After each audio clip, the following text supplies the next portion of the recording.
আসসালামু আলাইকুম। খুব সহজ এবং সিম্পল একটি দৃশ্য আঁকবো যা আপনি আপনাদের সোনামণিদেরকে দেখে শেখাতে পারেন। আর্ট পেপারের চতুর্পাশে আমরা বর্ডার করে নিলাম। এরপর আমরা 4B পেন্সিল অথবা 2B পেন্সিল হাতে নিলাম।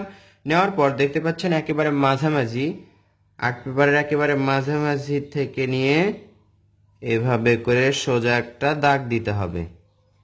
আশা করছি এই দাগ সবাই দিতে পারবে। এবার কি করতে হবে, এখান থেকে দেখুন এভাবে করে নিচের দিকে একটা দাগ দিতে হবে এবং একটু নিচে দেখুন এই দাগের নিচ থেকে এভাবে করে আরেকটা দাগ দিব। এটা আমরা একটা গাছ আঁকবো।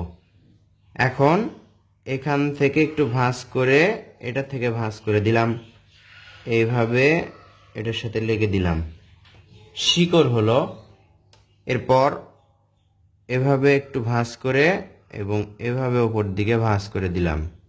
দেওয়ার পর এই তো এইভাবে করে কয়েকটা ডাল আঁকবো। ডাল আঁকার পর দেখতে পাচ্ছেন একটু নিচে থেকে এখান থেকে এভাবে করে ঘুরে ঘুরে উপরে তুলব। গাছের পাতাগুলো আঁকছি আমরা, এভাবে আঁকলে সহজ হয়।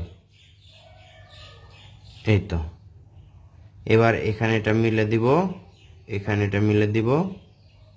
এই তো এই দাগটা কিন্তু আমাদের মেশাতে হবে। এখন দেখতে পাচ্ছেন এখান থেকে এইভাবে উপরে তুলব। এভাবে করে যদি তোলা হয় তাহলে দেখুন এইভাবে এত দূর আসে। আবার এইভাবে করে এই একটা পাহাড়, এখান থেকে আরেকটা পাহাড়, দুইটা পাহাড় একটি গাছ, দুই পাহাড়ের মাঝে একটা সূর্য।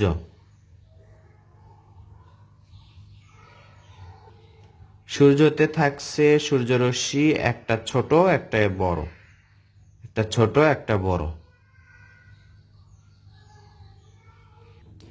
আকাশে থাকছে দু একটি পাখি, এভাবে এবং এভাবে।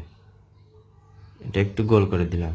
আবার দেখুন এইভাবে, এই তো এটা একটু গোল করে দিলাম, একটু ভাঁজ করে।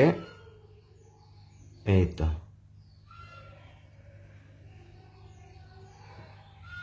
এবার দেখুন কি করি আমরা। এই তো দেখতে পাচ্ছেন এই কর্নারে এখান থেকে এইভাবে ভাঁজ করে,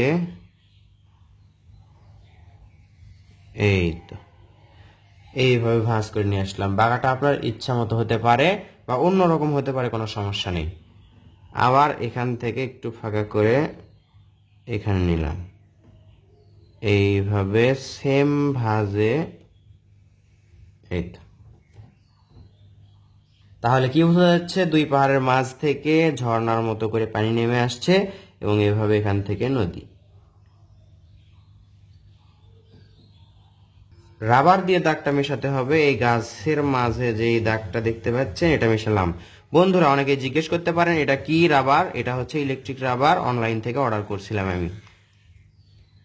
দেখতে পাচ্ছেন এখানে এটা টিপ দিলেই এই মাথাটা ঘোরে এবং মেশাতে সুবিধা হয়। চাইলে পেন্সিল দিয়ে দেখুন এভাবে হালকা করে রশ্মি বা দাগ দিয়ে বোঝাতে পারেন যে এগুলো হচ্ছে পানি। আমি কিন্তু হালকা করে দাগ দিচ্ছি। এই তো ছোটদেরকে এভাবেই শেখানো উচিত। এর থেকে কঠিন শেখালে তারা শিখতে পারবে না, তাদের জন্য কঠিন হবে। হতে পারে দৃশ্যটা আরো সুন্দর হবে, কিন্তু তাদের জন্য কঠিন হবে। তারা আঁকতে চাইবে না বা তাদের মনও চাইবে না আঁকতে। মনে রাখবেন বাচ্চাদেরকে প্রথমে ড্রয়িং শেখাতে হয়, এরপর রং, আলো, ছায়া এগুলো শেখাতে হয়। বেশি বেশি ড্রয়িং করবে, মন চাইলে সেটাতে রং করবে।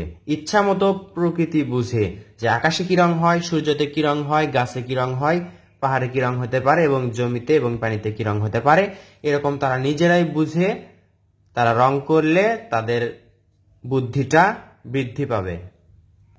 তো বন্ধুরা দেরি না করে এই দৃশ্যটি যদি ভালো লেগে থাকে তাহলে আপনার সোনামণিদেরকে আঁকতে বলুন এবং জায়গা বুঝে কোথায় কি রং করতে হবে এটা নির্দেশ দিন। ধাপে ধাপে করেই তারা ড্রয়িং শিখতে পারবে। ধন্যবাদ সবাইকে ভিডিওটি শেষ পর্যন্ত দেখার জন্য।